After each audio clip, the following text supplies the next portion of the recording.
Catholic Madhepura आप से पीछे कहना चाहते हैं। Post graduate degree course under CBCS इन उर्दू, BN मंडल यूनिवर्सिटी मधेपुरा। पहला सवाल है कि कलीमुद्दीन अहमद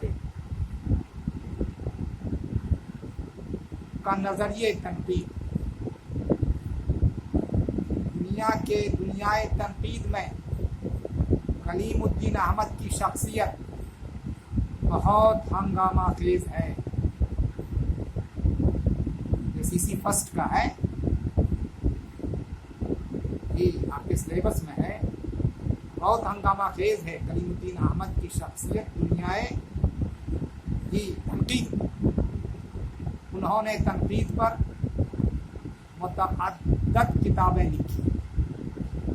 उनकी 2 किताबें, उर्दू तनकीद पर एक नज़र और उर्दू शायरी पर एक नज़र, नहायत धमाका खेज है। डॉक्टर अख्तर उरैनवी ने उर्दू पर एक नज़र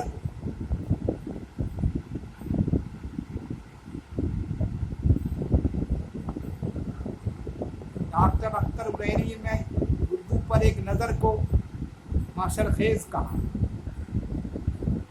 जहाँ तक हंगामा आराई और हशर खेजी का सवाल रहा है, ये अख्तर उरैनवी कह रहे हैं कि ये हशर खेज है। कौन? दोनों किताब कलीमुद्दीन अहमद की। अब सवाल है कि उनकी उर्दू तनकीद पर एक नज़र भी कम अहमियत व दर्जा नहीं रखती। इस किताब में मौसूफ ने जो अंदाज़ तनकीद इख्तियार किया है वो दर्जा नहीं रखती।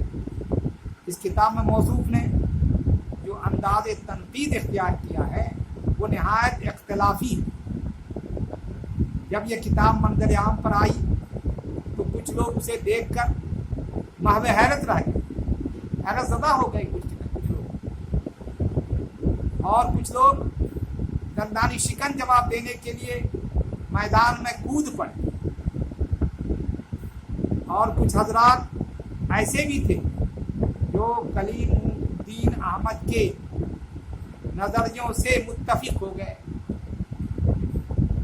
इस ग्रोह में मोहम्मद हसन फारूकी का नाम खुसूसियत के साथ लिया जाता है। फारूकी साहब कलीमुद्दीन अहमद की तनकीद के बहुत बड़े मद्दाह और हामी। जहाँ तक कलीमुद्दीन अहमद की मकबूलियत का ताल्लुक है, उनके हामी कम और मुखालिफ ज़्यादा। मुखालिफों की तादाद ज़्यादा होने के सबब कलीम साहब की शख्सियत दबी नहीं है। उनकी शख्सियत में कोई ख़ास फ़र्क नहीं आया है, बल्कि और ज़्यादा उनकी शख्सियत उभर गई है। उनके ख्यालात से लोगों को इसलिए इख्तिलाफ है कि उनका नज़रिया अनोखा है। जहाँ तक दलाइल, बहस व मुबाहिसा की बात है, इस सिलसिले में उनके मुखालिफ और हामी दोनों ये इकरार करते हैं कि कलीमुद्दीन अहमद की तनकीद में बड़ी कुव्वत और तवानाई है। हकीकत से कोई कब तक गुरेज कर सकता है? कलीमुद्दीन अहमद की तनकीद में जो पुख्तगी और उस्तवारी है उसे कोई कैसे इनकार कर सकता है? कलीमुद्दीन अहमद ने तनकीदी अमल में जो राह अपनाई है वो उर्दू अदब की तनकीद में नई होने के साथ साथ अहम भी है उनकी तनकीद बड़ी फनी और हयाती, उनके तज्जिया का अंदाज साइंटिफिक साइंसी। कलीमुद्दीन अहमद के मुतल्लिक़ दौर हाजिर के बुलंद मर्तबा मुकाम नक्काद डॉक्टर इबादत बरेलवी ये लिखते हैं कि वो मगरबी अदबियात से बहुत ज़्यादा मुतासिर हैं, बहुत मुस्तफ़ीद हुए हैं मगरबी अदबियात से कलीमुद्दीन अहमद। ये इस तासुर ने उन्हें मबहूत कर दिया। ये कौन कह रहे हैं? ये इबादत बरेलवी कह रहे हैं अपने डॉक्टर इबादत बरेलवी के मज़कूरा ख्याल से ये हकीकत रोशन होती है कि कलीमुद्दीन अहमद साहब मगरबी तनकीद से बहुत ज़्यादा मुतासिर हैं, इसलिए उनके यहाँ मशरिकी तनकीद की कोई कद्र व मंजिलत नहीं है। डॉक्टर इबादत बरेलवी का ये कौल बड़ा तवज्जुह तलब और इनको अपने कायम किए गए उसूलों का ख्याल ज़रूर रहता है, लेकिन कहीं कहीं मुखालिफत का ख्याल और मशरिक की हर बात को बुरा भला कहने की ख्वाहिश उनकी तनकीद को तनकीद का दर्जा दे देती है। उनकी तनकीद में तवाज़न, मुनासिबत,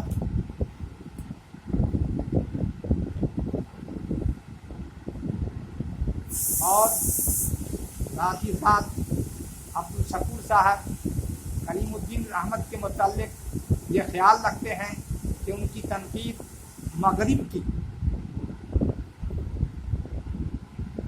मगरिब की हवा में सांस मौसूफ अपने तासुरात इज़हार करते हुए उनकी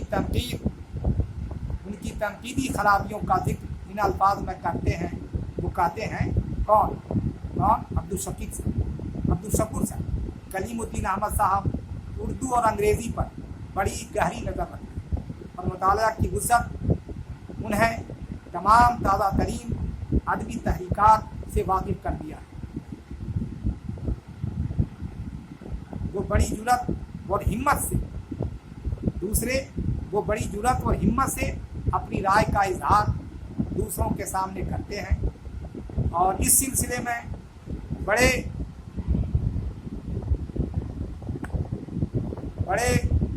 बुद्ध से भी टकराने से बाज नहीं आते, टकराने से नहीं डरते। ये कह रहे हैं कलीमुद्दीन अहमद के बारे में अब्दुल शकूर साहब।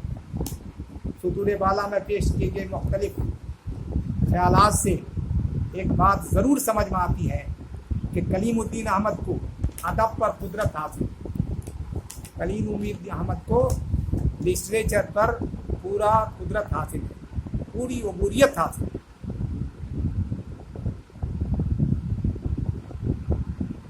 इतना ही नहीं, मुखालिफिन का ये कहना है कि कलीम साहब अदबी तहरीकात से पूरी तरह वाकिफ़ हैं और अंग्रेज़ी अदब के साथ साथ उर्दू अदब पर उनकी गहरी नज़र है। कलीम साहब के तनकीदी मकाम को बहुत बुलंद कर देना है, यही चीज़ जो है कलीम साहब के मकाम को बहुत ज़्यादा बुलंद कर देता है।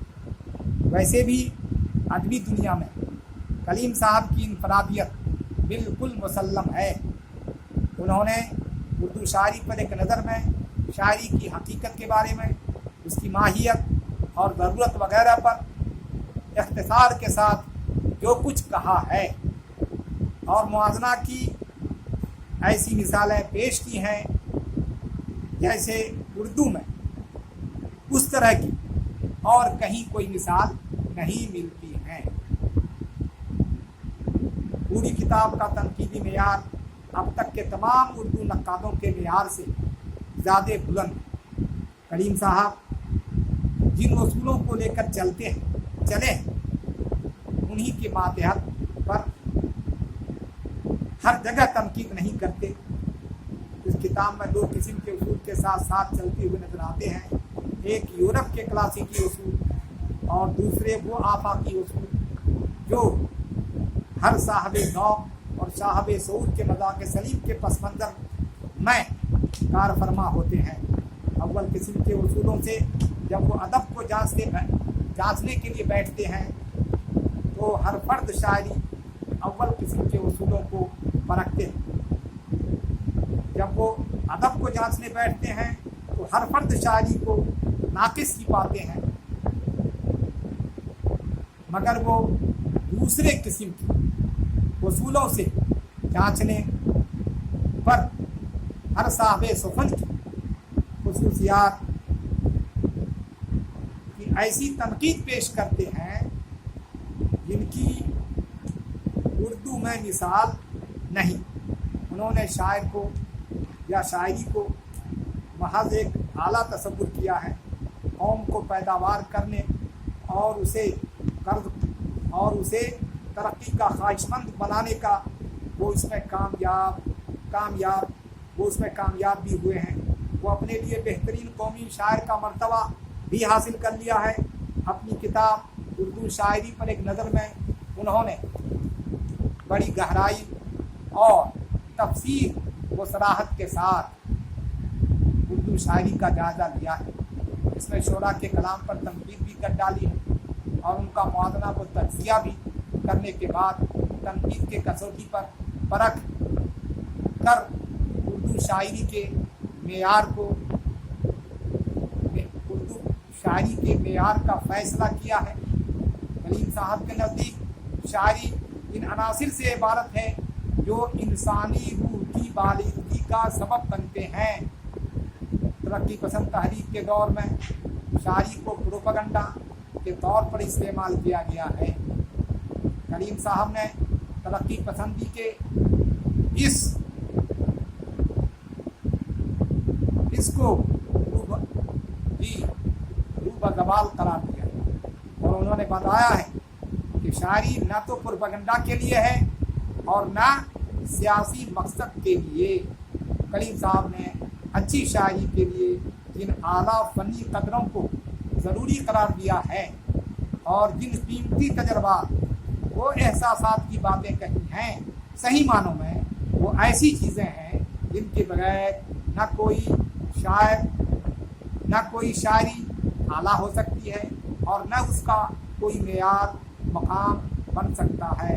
انہوں نے اردو تنقید پر ایک نظر میں اردو کے اکابر ناقد علی شبلی، اعلی احمد سرور، احتشام حسین، عبدالحق وغیرہ کی تنقیدی صلاحیتوں کا جائزہ پیش کیا ہے۔ اس سلسلے میں انہوں نے ذرا بھی طرفداری کی راہ نہیں دی ہے۔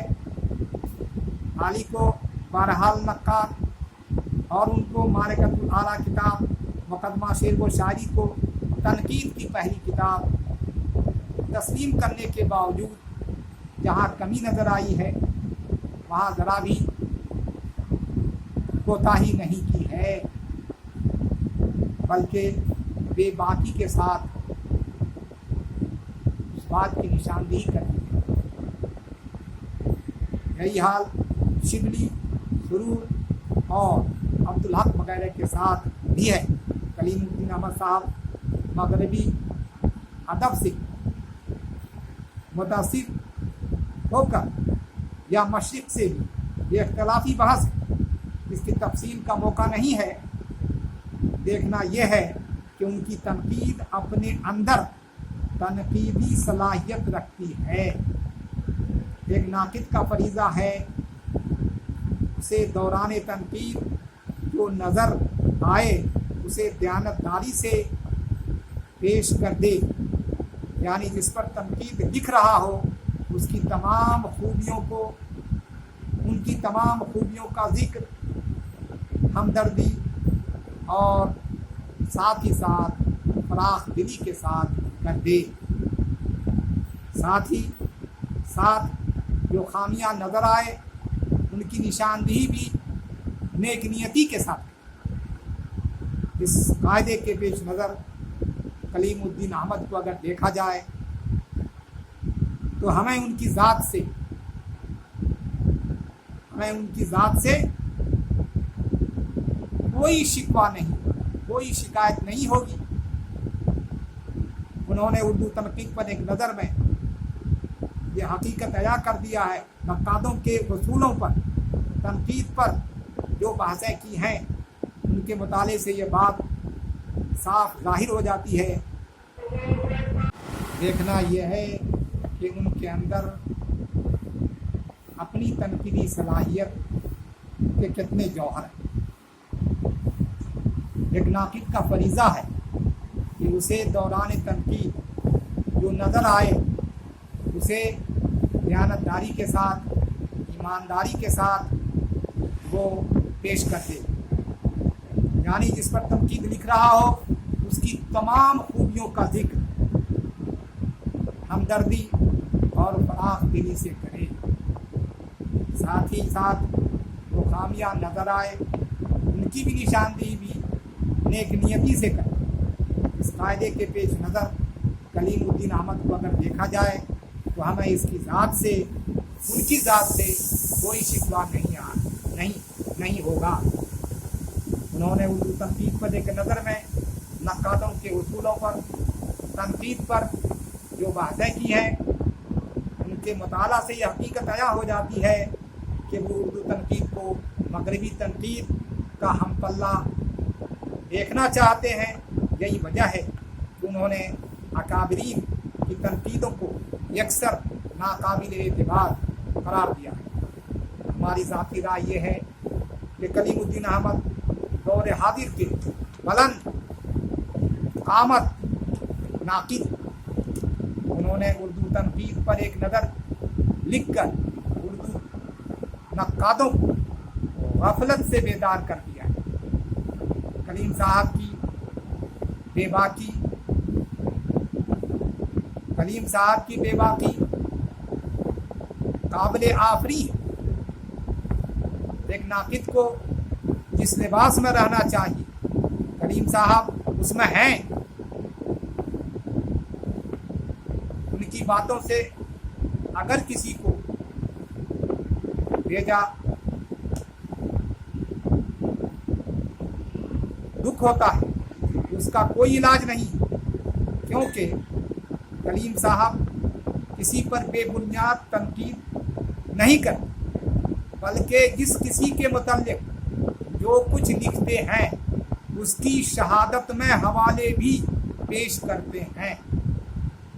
ایسی صورت میں بھلا کوئی کیسے ان کو جانبدار کہے یا مغربی ادبیات سے متاثر ہو کر یا متاثر کہہ کر ڈال دے۔